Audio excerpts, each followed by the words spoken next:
This meeting is for heirs only, the lawyer said. I placed Dad's property's deeds on the table. You mean the ones I already own? Their inheritance just vanished. When Dad died, my stepmother thought she'd finally won. 5 years of no contact, and suddenly I wasn't family enough to attend the will reading. But Dad was always 3 steps ahead. The look on Diana's face when I placed those property deeds on the table? Priceless. This meeting is for heirs only, the lawyer said. I smiled, spreading the documents. You mean the ones I already own? Before I dive into this wild inheritance story, let me know where you're watching from in the comments. If you enjoy family drama and sweet revenge, hit that like button and subscribe for more incredible true stories. Now, let's get into how I turned the tables on my greedy stepfamily. The call came on a rainy Tuesday morning in Singapore. I was in the middle of finalizing a major development deal when my phone lit up with a number I hadn't seen in years. My childhood friend Grace's voice cracked as she delivered the news that would change everything. Maxwell, your father passed away last night. 5 years. That's how long it had been since I'd set foot in Maplewood, the small town where I grew up. 5 years since the explosive argument with my father that sent me packing my bags and boarding a plane to Asia, determined to make my own name in international real estate development. Now I was returning home not as the prodigal son, but as a grieving stranger. As the taxi pulled up to the sprawling Victorian house where I'd spent my childhood, a wave of memories washed over me.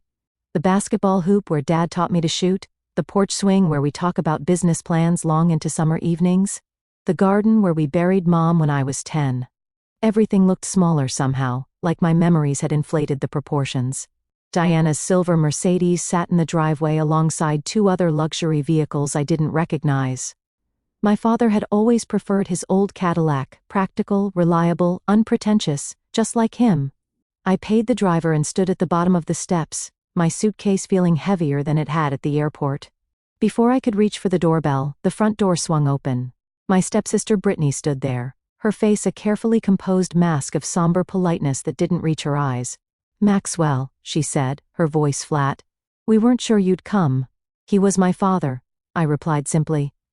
She stepped aside to let me in, and I entered the house that no longer felt like home. The foyer had been redecorated in Diana's preferred ultra-modern style, all chrome and glass and uncomfortable-looking furniture. No trace remained of Dad's preference for warm woods and worn leather. Mother's in the living room with Tyler and some guests, Brittany informed me, leading the way without offering to take my bag. Diana sat perched on a white leather sofa, holding court among a group of town locals I vaguely recognized. When she saw me, her perfectly painted face registered shock before quickly rearranging itself into a grieving widow's expression. Maxwell, she said, rising to kiss my cheek. What a surprise. We tried to reach you, of course, but your number had changed. It hadn't. I'm sorry for your loss, I said formally, knowing the dance we were about to perform. When is the funeral? Tomorrow at 2. My stepbrother Tyler interjected, not bothering to get up from his sprawled position in an armchair. We've handled all the arrangements without consulting me. The message was clear. I wasn't needed or wanted here. Your old room is being used for storage now, Diana added, but we can make up the guest room for you. I nodded, suddenly eager to escape the weight of hostile stares. I think I'll get settled then. As I turned to go, Diana called after me, her voice honey-sweet with poison underneath. Harold Stevenson is handling the estate matters. He'll be here in the morning to discuss some paperwork. Family only, you understand. I understood perfectly. I was being explicitly excluded from the will reading. Grace found me later as I sat on the back porch, staring at the old oak tree where Dad and I had built a treehouse when I was 8. They've been awful, Max, she said, sitting beside me. Since Richard got sick, they've been acting like they own the town already. Diana's been meeting with developers, talking about selling off properties. Grace had grown up next door, and had stayed in Maplewood to run her family's hardware store. According to her, my father's health had deteriorated rapidly in the last year, information Diana had never bothered to share with me. Your dad asked about you, Grace said quietly. All the time. He kept your international magazine features in his office. The knot in my chest tightened. His office is still intact, was Grace corrected. Diana cleared it out last week. Had everything boxed up and moved to storage. She changed the locks on the door. I thanked Grace for coming by and headed back inside, my mind racing. The guest room was exactly what I'd expected, impersonal and cold, with none of my belongings or history. As I unpacked, I heard voices from the hallway. Once Harold confirms the will tomorrow, we can move forward with the Riverside property sale, Diana was saying. Lawrence has already made an offer. What about Maxwell? Tyler asked. Think he'll cause problems? Diana's laugh was sharp. What can he do? Richard left everything to us. Maxwell made his choice when he abandoned his father. I sat on the edge of the bed, my hands shaking with anger and grief. Dad and I had our differences, but abandoned? I'd called for months after leaving, only to have Diana tell me he was too busy or not interested in speaking with me. Eventually, I'd stopped trying. That night, unable to sleep, I wandered the house. In the library, I found some of my old books still on the shelves. I pulled down my favorite, The Count of Monte Cristo. Dad had given it to me on my 16th birthday, inscribing it with "To Maxwell. Remember that patience and planning always win in the end." As I flipped through the yellowed pages, an envelope slipped out and fell to the floor. Inside was a letter in my father's distinctive handwriting, dated just 3 months ago. Maxwell, if you're reading this, I'm likely gone. Diana doesn't know about this letter, or the arrangements I've made. There's a safety deposit box at First National, box number 247. The key is taped to the back of the Monte Cristo painting in my office. Whatever you may think of me, know that I always had a plan. Dad.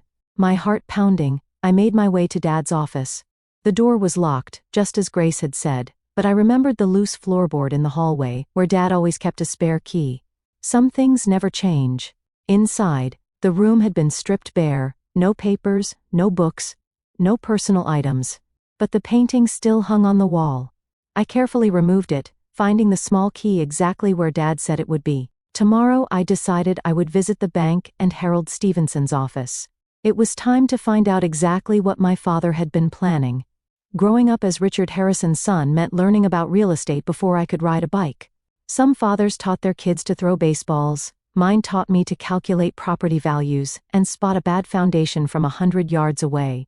After Mom died of cancer when I was 10, it was just Dad and me against the world for 3 years. We were a team.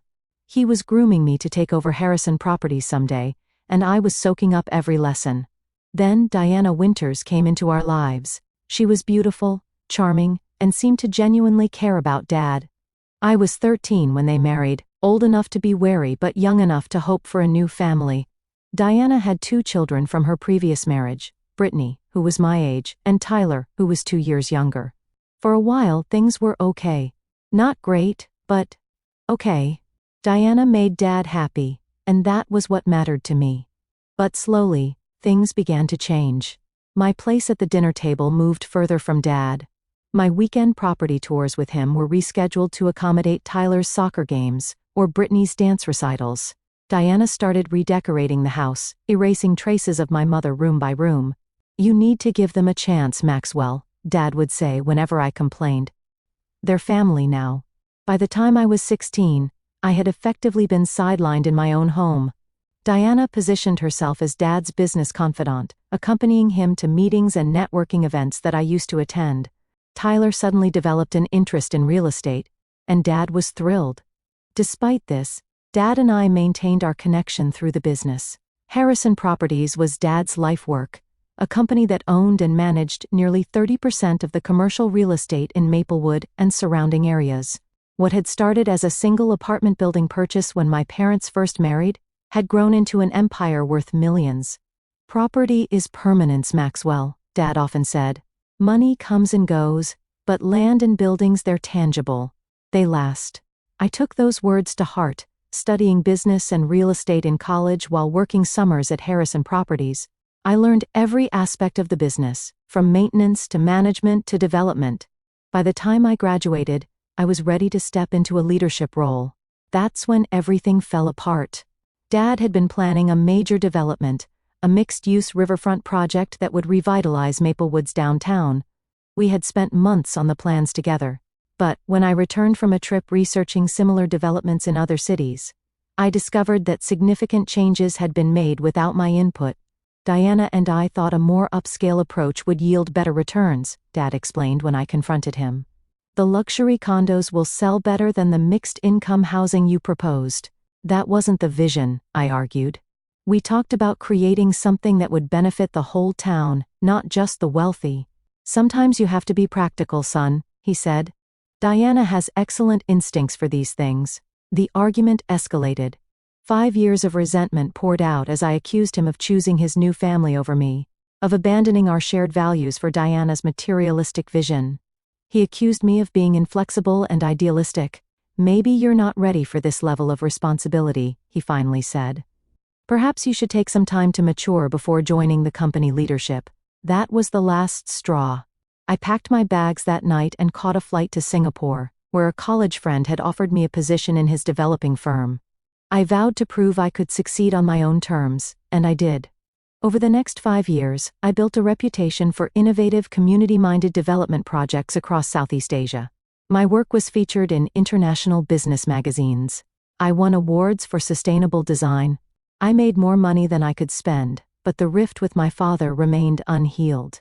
Monthly calls dwindled to holiday greetings, then to nothing. I told myself, he knew how to reach me if he wanted to. According to what Grace had told me upon my return, he had tried, but Diana had intercepted his attempts. The morning after my arrival in Maplewood, I headed to First National Bank as soon as it opened. The safety deposit box contained exactly what I'd hoped: a folder of legal documents, property deeds, and a USB drive. I found a quiet coffee shop and plugged the drive into my laptop. It contained a video file dated 6 months ago. Dad appeared on screen, looking thin and pale, so different from the robust man I remembered. "Maxwell," he began. "If you're watching this, then you've found my letter and I'm gone. First, I need to apologize. I let Diana come between us, and that's my greatest regret. But I want you to know, I never stopped planning for your future." He explained that over the past 3 years, he had been quietly transferring ownership of key Harrison Properties assets directly to me. The Riverside development lands, the downtown commercial block, the apartment complexes on Maple Street, all had been legally signed over to me through a series of trusts and transfers designed to minimize tax implications. "Diana doesn't know," he continued. "After your argument, I realized she had more influence over me than was healthy. I saw how she was positioning Tyler to take over, despite his lack of experience or genuine interest. I couldn't let everything I built, everything I wanted for you, be squandered." My father had been diagnosed with pancreatic cancer 2 years ago. Given a limited time, he had set his affairs in order, working with his old friend and business partner Franklin Ross to ensure his legacy would be protected. "The will reading will be difficult," Dad warned in the video. "Diana expects to control everything. The official will leaves her the house and some accounts, enough to maintain her lifestyle. But the bulk of the business assets are already yours. Franklin has all the details." The video ended with my father looking directly into the camera. "I'm proud of what you've accomplished, son. Now come home and finish what we started together." I sat in stunned silence, tears streaming down my face as the screen went dark. All this time, Dad had been protecting me, protecting our shared vision. And I hadn't been there for him when he needed me most. After composing myself, I called Franklin Ross and arranged to meet him at his office. The gruff, older man had been my father's friend since college, and had always treated me kindly. When I arrived, he greeted me with a bear hug. "About time you showed up," he said. "Your dad was worried you wouldn't come back even after he was gone?" Franklin confirmed everything in the video. Dad had legally transferred ownership of the most valuable Harrison properties to me through a variety of means, some as gifts, others through sales at nominal prices, all perfectly legal and binding. "Diana's going to be furious," Franklin warned. "She's been making plans based on controlling those assets. She's already in talks with Lawrence Blackwood about selling the Riverside property."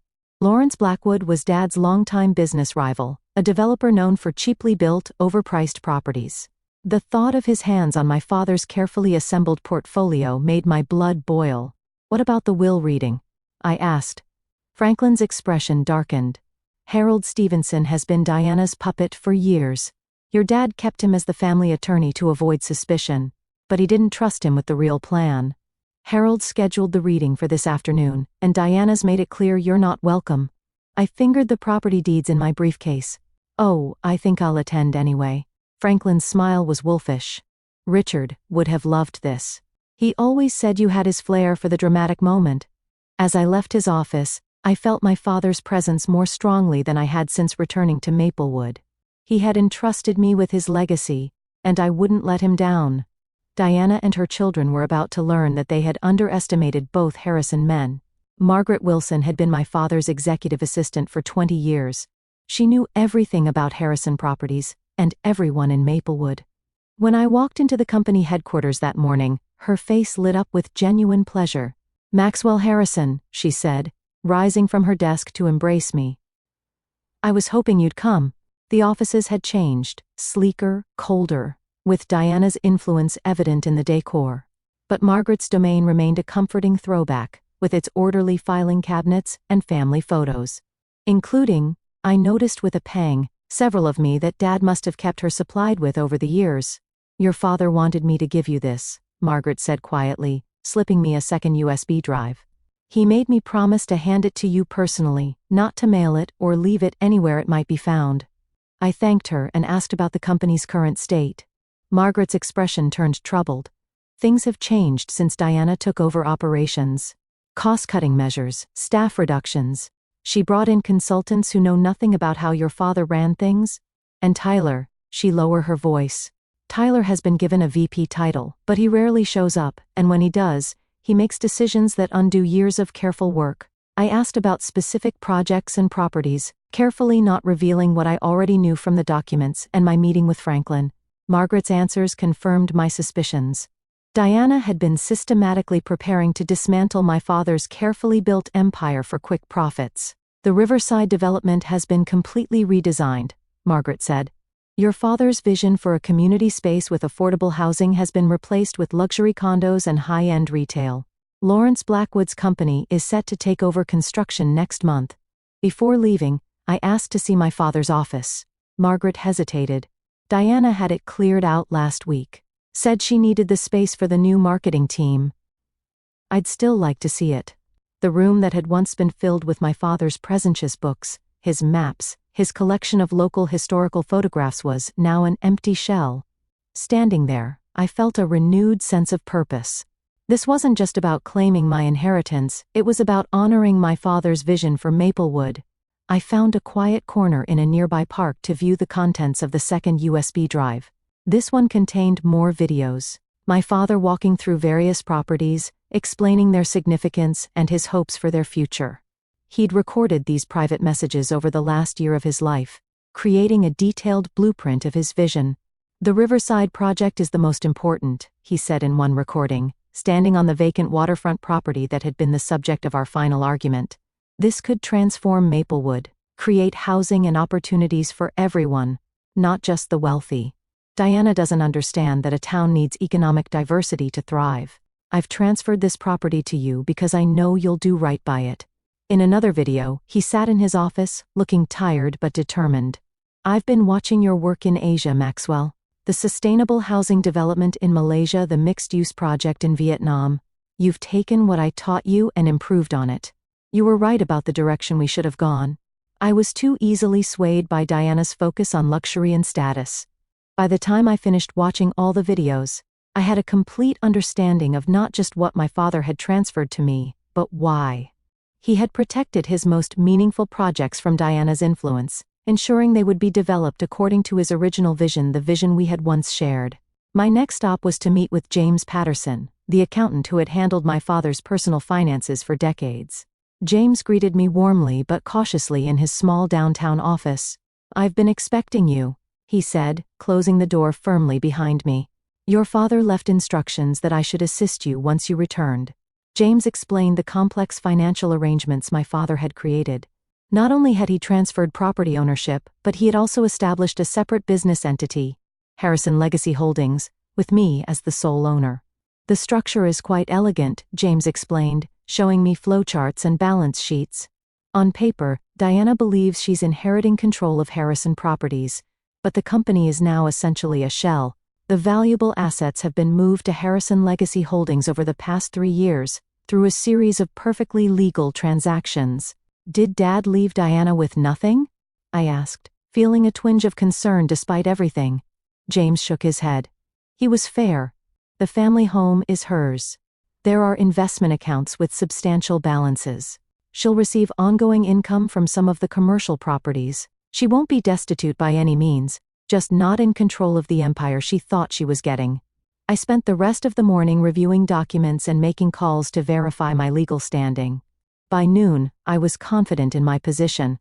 The property deeds were valid. The business transfers were properly filed. My father had methodically ensured that his wishes would be carried out, regardless of what his official will might say. As I prepared for the will reading scheduled for 2 p.m., I felt both nervous and resolute. Diana and her children had spent years pushing me out of my father's life, thinking they had secured their future by doing so. They had no idea what was coming. I dressed carefully in my best suit, charcoal gray, with a subtle blue tie that had been a gift from my father years ago. In my briefcase, I organized the key documents I might need: property deeds, business registration papers, transfer records, evidence of my father's true intentions. Before heading to Harold Stevenson's law office, I made one last call to Grace. She had been my closest confidant since my return, and I valued her insight into how to handle the confrontation ahead. "Diana's been telling everyone you abandon your father and don't deserve anything," Grace warned me. "She's been playing the devoted wife role to perfection. Be prepared for theatrics." "I'm not looking to humiliate her," I said. "I just want to honor Dad's wishes." Grace's silence spoke volumes. "Okay," I amended. "Maybe I want to humiliate her a little." Grace laughed. "She deserves it. Your dad wasn't happy these last few years, Max. He missed you. Whatever happens today, remember that he wanted you to come home and take your rightful place." With those words bolstering my courage, I headed to Harold Stevenson's office, ready to face the family that had tried to erase me from my father's legacy. Harold Stevenson's law office occupied the entire top floor of one of Maplewood's few high-rise buildings, a modest 4-story structure in the center of town. My father had actually owned the building, though I wondered if Harold knew that ownership had transferred to me 6 months ago. I arrived 5 minutes before the scheduled time, taking a moment in the lobby to center myself. This confrontation had been years in the making, though neither Diana nor her children realized it yet. The receptionist looked startled when I gave my name. "Oh, Mr. Harrison." Let me check with Mr. Stevenson." She disappeared down the hallway, returning moments later with a flustered-looking Harold. Harold Stevenson had been my father's attorney for 20 years. He'd drafted my first will when I turned 18, had handled the paperwork when I bought my first investment property at 21. Yet now he regarded me like a stranger. Worse, an intruder. "Maxwell," he said, not extending his hand. "This is unexpected. Today's meeting is just a small family gathering to discuss preliminary matters." "I'm family," I replied simply, my father's only blood relative, in fact. Harold's discomfort was palpable. "Diana felt it would be best if, given your estrangement, perhaps we could arrange a separate meeting to discuss any concerns you might have." "I'll join today's meeting," I said firmly. "Shall we?" Without waiting for response, I walked past him toward the conference room where I could hear voices. Harold hurried after me, nearly tripping in his haste. When I pushed open the door, the conversation inside abruptly ceased. Diana sat at the head of the table, where my father would have sat, dressed in elegant black that complemented her ash-blonde hair. Brittany and Tyler flanked her like courtiers. A few other people were present: Dad's banker, a cousin of Diana's who had never liked me, and a man I recognized as Lawrence Blackwood's attorney. Diana recovered first. "Maxwell, this is a surprise." Her tone suggested it was not a pleasant one. "I came to hear my father's will," I said, taking a seat directly opposite her. Harold hovered uncertainly at the door. "Diana, I wasn't aware Maxwell would be joining us." Diana's perfectly made-up face hardened. "This meeting is for heirs only," she said coldly. "Maxwell removed himself from this family years ago." I said nothing, simply opening my briefcase and removing a folder of documents. "I think we should begin," Harold said, taking his seat and arranging his papers. "We're here for the reading of Richard Harrison's last will and testament." As Harold began reading the formal legal preamble, I studied the faces around the table.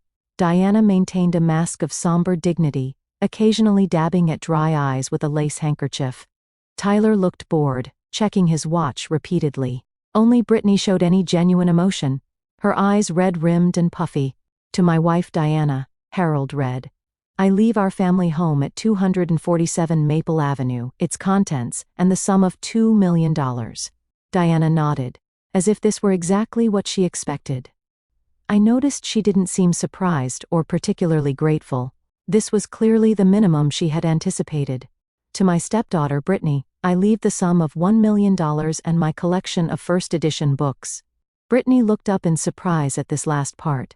My father's book collection had been his pride, carefully assembled over decades. I was startled too. This didn't align with the plans Dad had shared with me. But I remained silent, waiting. To my stepson Tyler, I leave the sum of $1 million and my vintage car collection. Tyler smirked.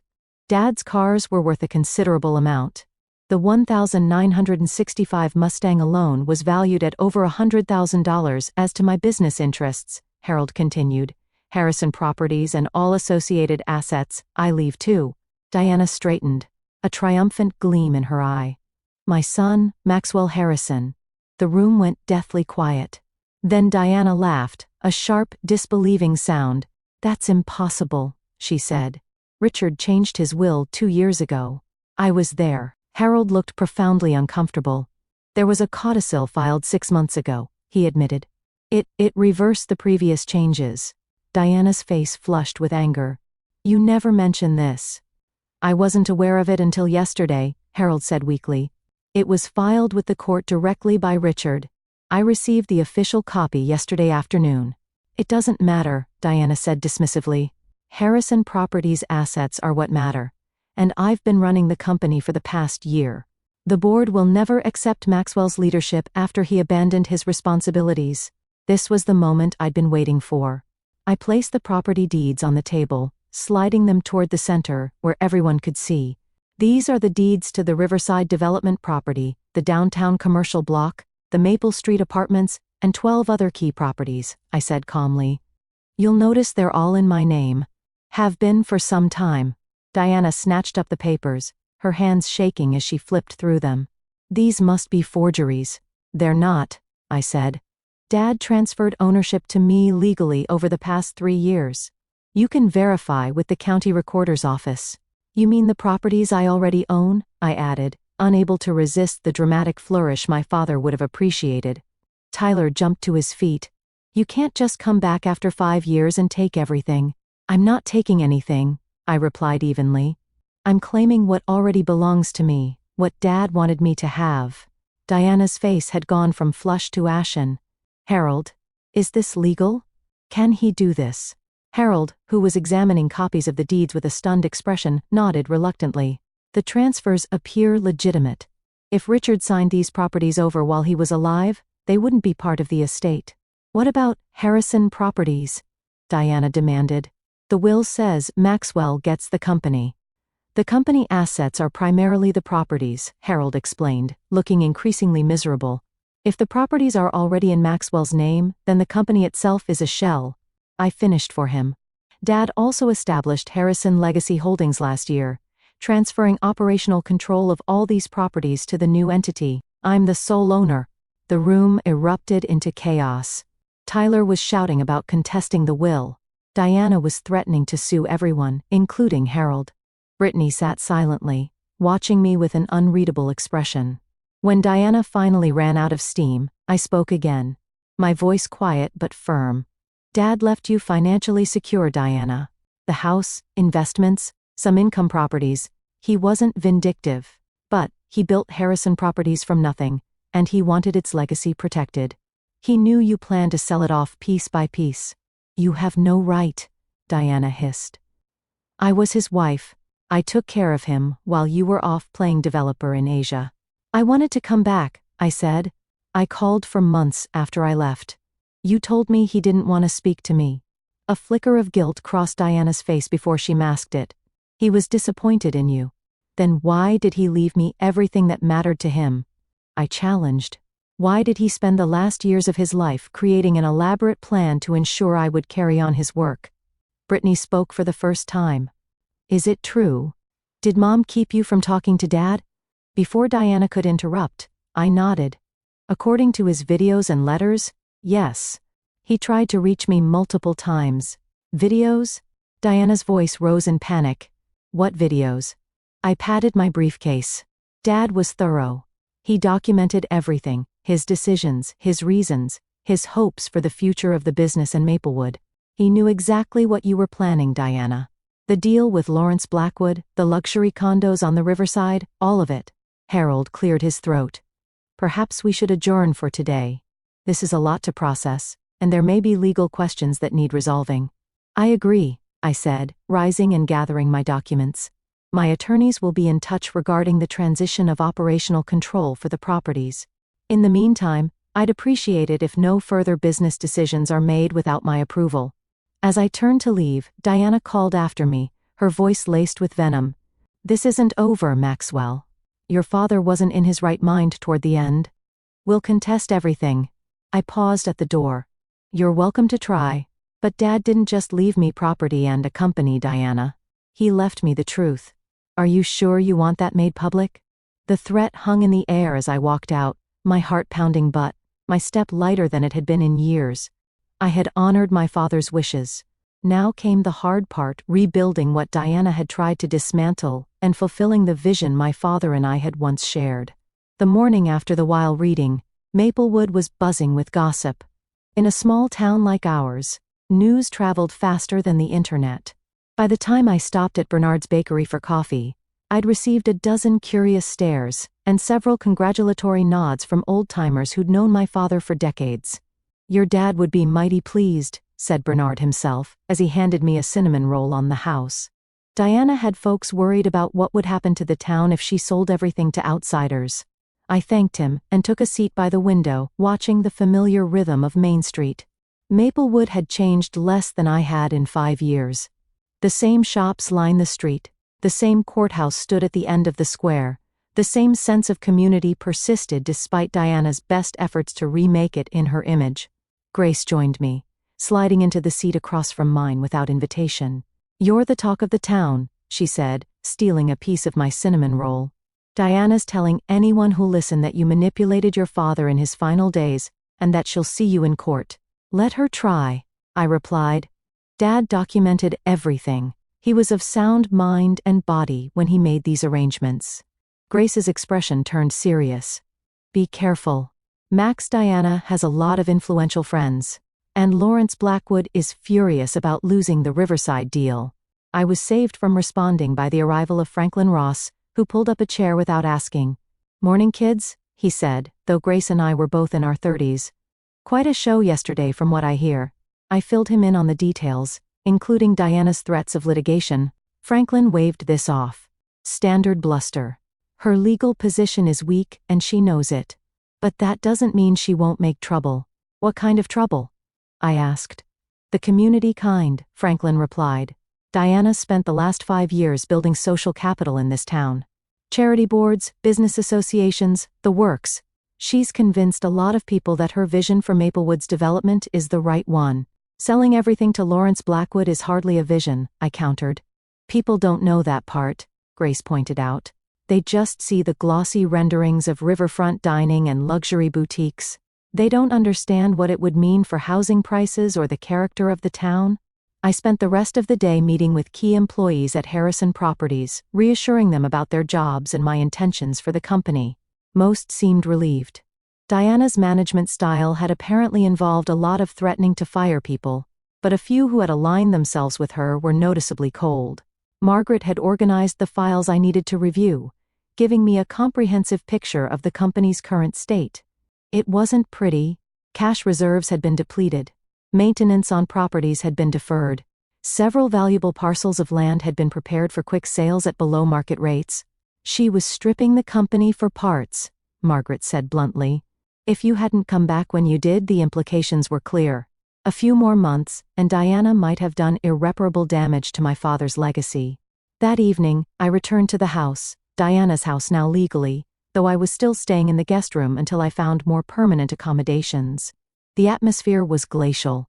Diana had retreated to the master suite, emerging only to glare at me when our paths crossed in the hallway. Tyler was openly hostile, slamming doors and muttering threats under his breath.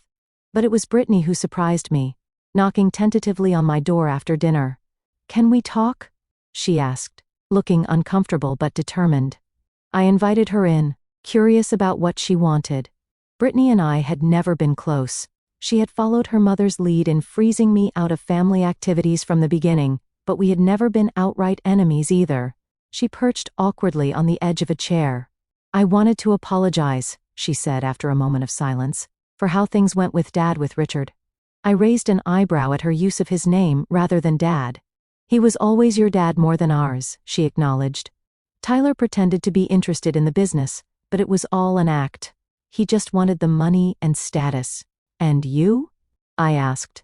Brittany sighed. "I just wanted a family. When Mom married Richard, I thought we'd all become one big happy unit. But she was always pushing, positioning Tyler and excluding you.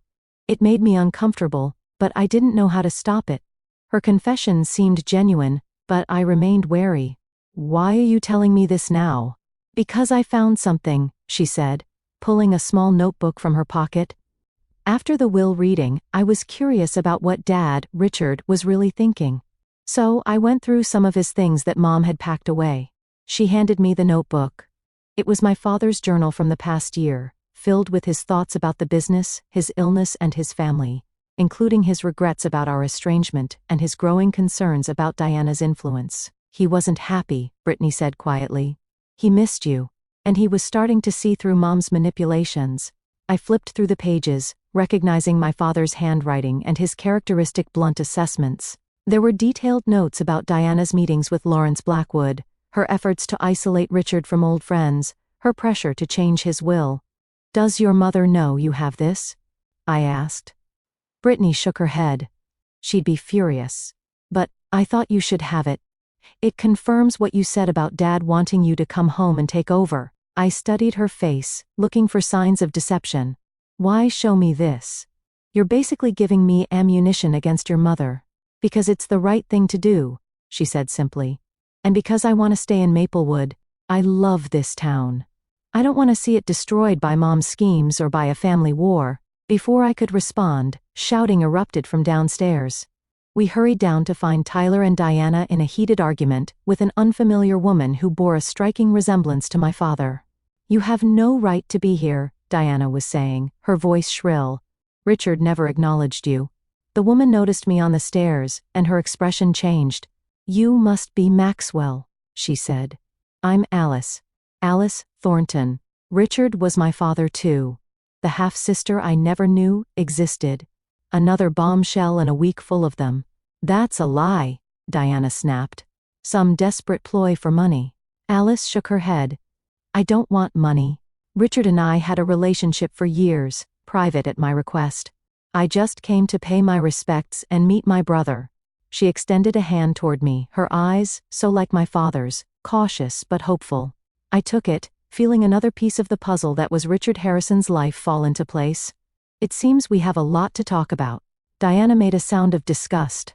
"I won't stand here and watch this farce. Come on, Tyler." She stormed out, Tyler trailing behind her.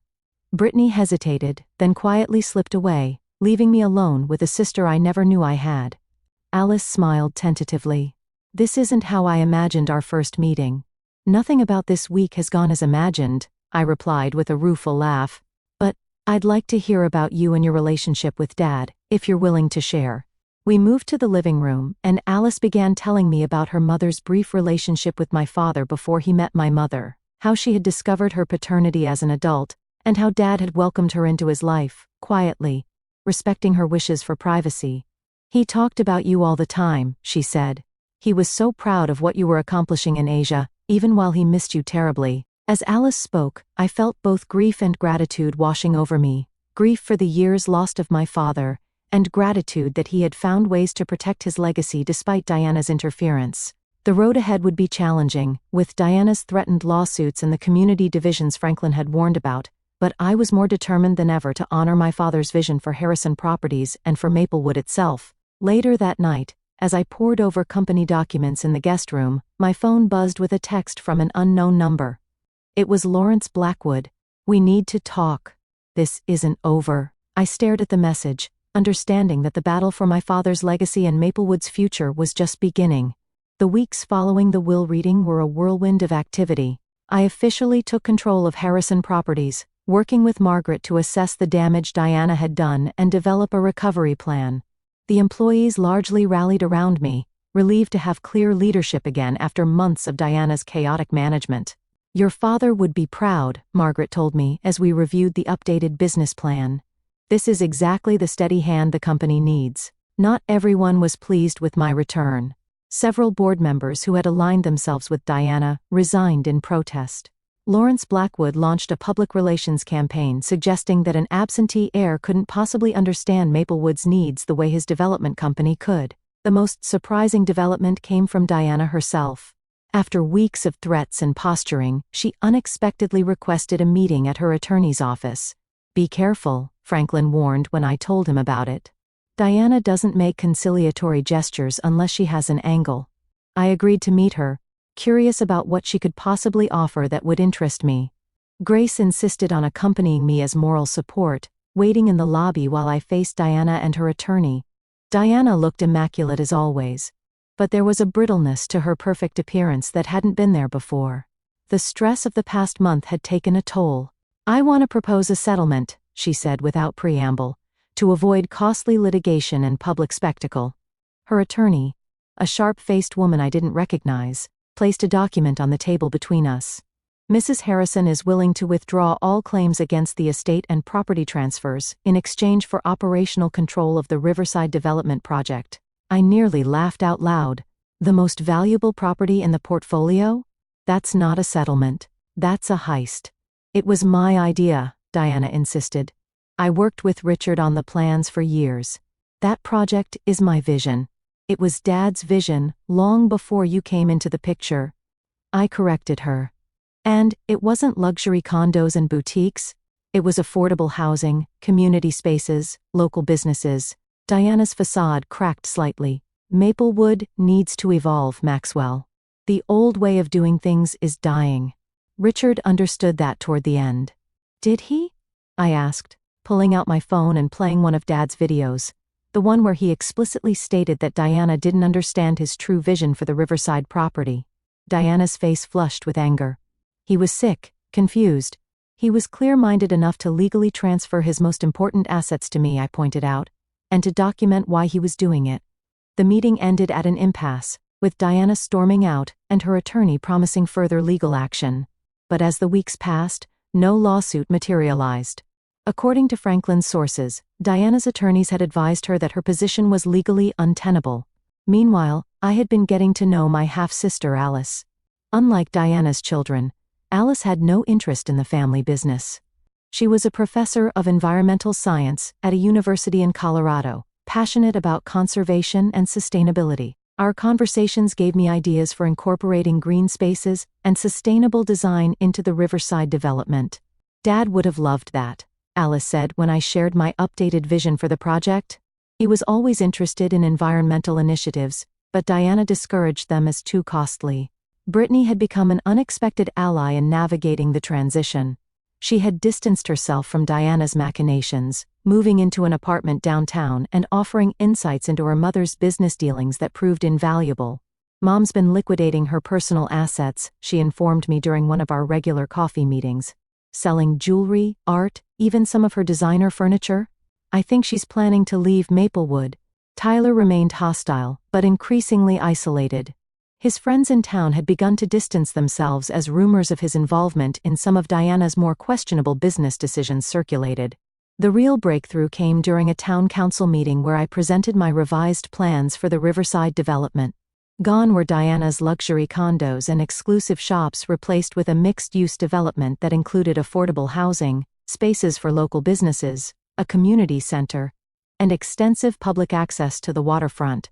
"This is the development my father originally envisioned," I explained to the packed meeting room, "a project that would benefit all of Maplewood, not just the wealthy few. Lawrence Blackwood was there, of course, armed with his own glossy presentation and promises of tax revenue from his high-end development. But when residents began asking questions about housing affordability and public access, his proposal quickly lost support. The Harrison plan preserves Maplewood's character while allowing for growth, Grace argued from the audience. The Blackwood plan turns us into just another playground for the rich. The council voted unanimously to support my proposal, dealing a decisive blow to both Lawrence and Diana's vision for Maplewood's future. As I left the meeting, Lawrence approached me, his expression grim but resigned. "You win this round, Harrison," he said. "But I've been in this business a lot longer than you. I can wait. Or you could adapt," I suggested. "There's room for your company in my development plan, if you're willing to work within the community-focused framework." Lawrence seemed startled by the offer. "Why would you suggest that?" "Because despite everything, you're good at what you do," I acknowledged. "And Dad always said that a smart businessman can find a way to do well by doing good." We didn't reach an agreement that night, but the door had been opened. Sometimes reconciliation comes from unexpected directions. The final confrontation with Diana came not in a courtroom, but in the garden of what had once been our family home. I found her there one evening when I came to collect the last of my belongings before moving into my own place. She was sitting on a stone bench near my mother's rose bushes, looking smaller and older than I remembered. When she saw me, she didn't lash out as I expected. "I'm leaving Maplewood," she said simply. "There's nothing for me here anymore." I sat beside her, maintaining a careful distance.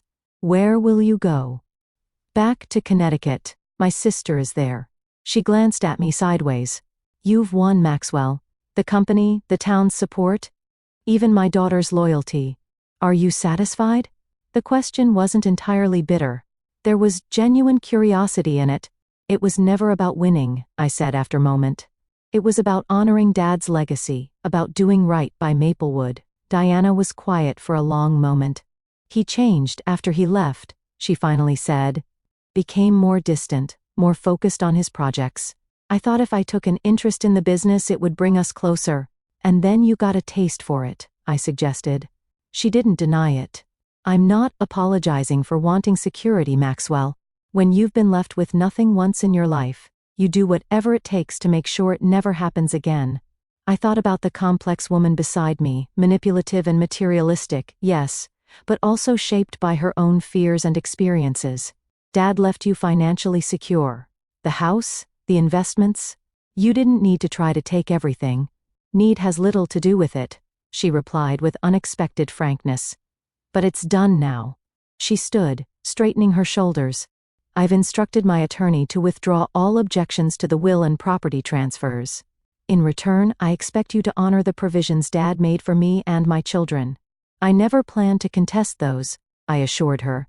She nodded once, a business-like conclusion to our relationship. "Goodbye, Maxwell. I doubt we'll see each other again." As Diana walked away, I felt not triumph but a strange mix of relief and sadness.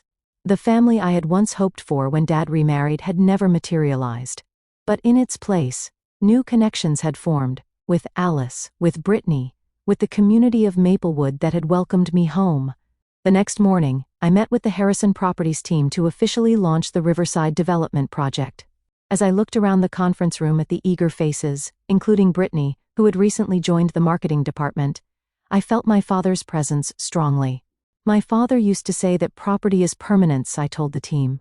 "What we build here will outlast all of us. So let's make sure it's something Maplewood can be proud of for generations to come." As the meeting broke up, Grace approached me with a smile. "Your dad would be really proud, Max." I nodded, feeling at peace for the first time since returning to Maplewood. "I think he would. And I think this is just the beginning." 1 year after my return to Maplewood, I stood on the newly constructed observation deck overlooking the Riverside development. What had once been vacant land was now a bustling construction site, with the first phase of buildings already taking shape. Mixed-income housing units flanked a central green space, while the foundations for the community center and local business incubator were being laid closer to the water. "Quite a view," said Franklin, joining me at the railing. "Richard would have loved this." I nodded, thinking of my father's vision for this property and how close it had come to becoming something entirely different. I wish he could see it. He can, Franklin said simply, pointing to a bronze plaque we had installed at the entrance to the development. Richard Harrison Memorial Park would be the centerpiece of the project, ensuring that my father's contribution to Maplewood would be remembered. The past year had been transformative, both for Harrison Properties and for me personally.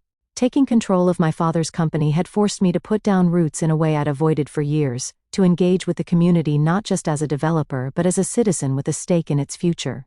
The scholarship committee approved all 15 applications, Alice informed me, consulting her tablet as she approached. My half-sister had moved to Maplewood 6 months ago to help establish the Richard Harrison Foundation, which provided educational opportunities for local students interested in sustainable development and community planning. Perfect, I replied. And the internship program? Launches next month. We've got partnerships with 3 colleges already. Alice had become an integral part of my life, bridging the gap between my past and present. Through her, I learned stories about our father I'd never known. His quiet environmental activism, his anonymous support for students who couldn't afford college, his mentorship of young entrepreneurs. He never wanted recognition, Alice explained once. He just wanted to make things better.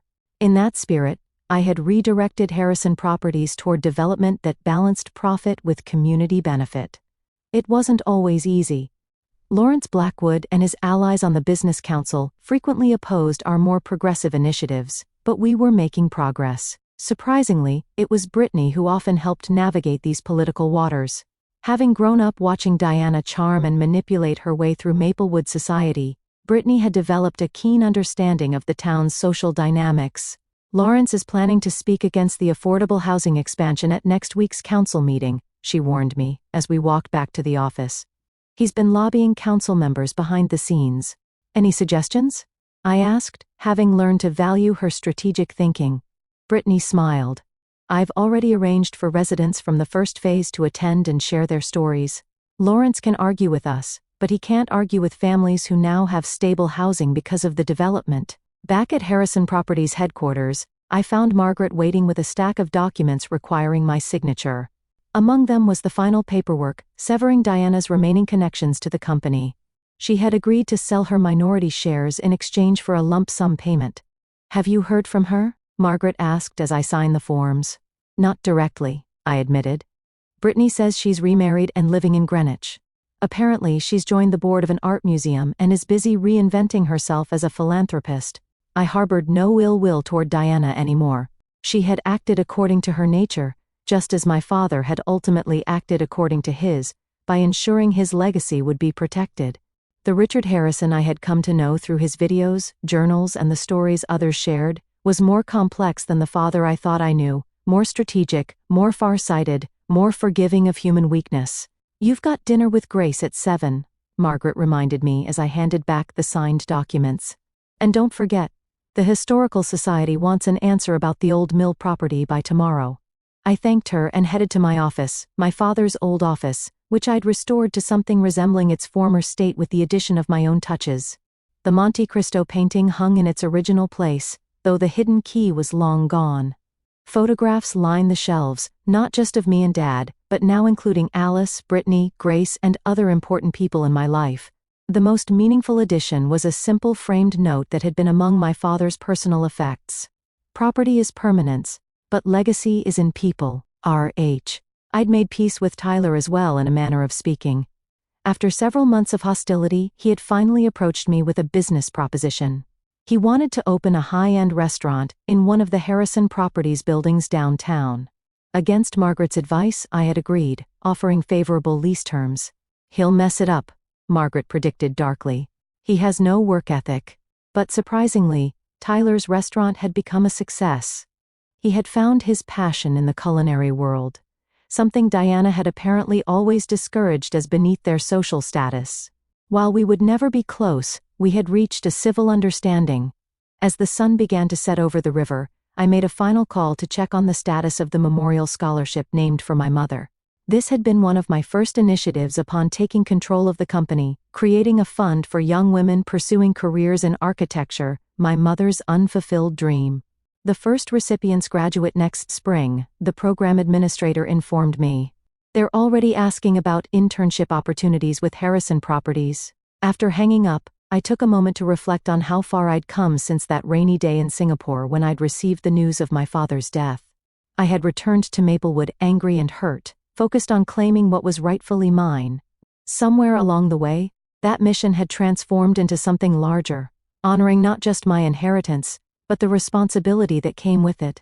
The confrontation at the will reading, my dramatic moment of placing the property deeds on the table, now seemed like a lifetime ago. It had been satisfying, yes, but the real satisfaction came from what followed. The relationships rebuilt, the community strengthened, the legacy secured. Grace was waiting for me at our favorite restaurant, her smile warming as I approached. Our friendship had deepened over the past year, gradually evolving into something more. She had been my anchor through the tumultuous transition, my guide to the Maplewood that had evolved during my absence, and, eventually, my partner in both business and life. The riverside lookout is spectacular, I told her as we settled at our table. You should see the sunset from up there. Show me after dinner? She suggested. I nodded, already planning to bring champagne. The ring I'd purchased last week was burning a hole in my pocket, waiting for the perfect moment. As we enjoyed our meal, I found myself thinking about the journey that had brought me here. The inheritance I had fought for had turned out to be so much more than property deeds and business assets. It was a chance to reconcile with my past, to forge new connections, to build something meaningful on the foundation my father had created. The real estate deeds I had dramatically presented at the will reading had been important. Yes, they had given me legal control of my father's legacy.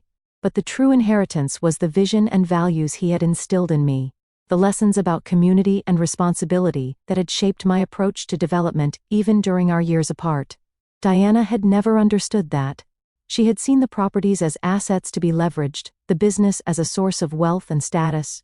She had missed the deeper purpose that had driven my father throughout his life. As Grace and I walked along the riverfront after dinner, hand in hand in the gathering twilight, I felt a profound sense of gratitude. For my father's foresight, for the second chance at belonging in Maplewood, for the opportunity to build something that would outlast me. What are you thinking about?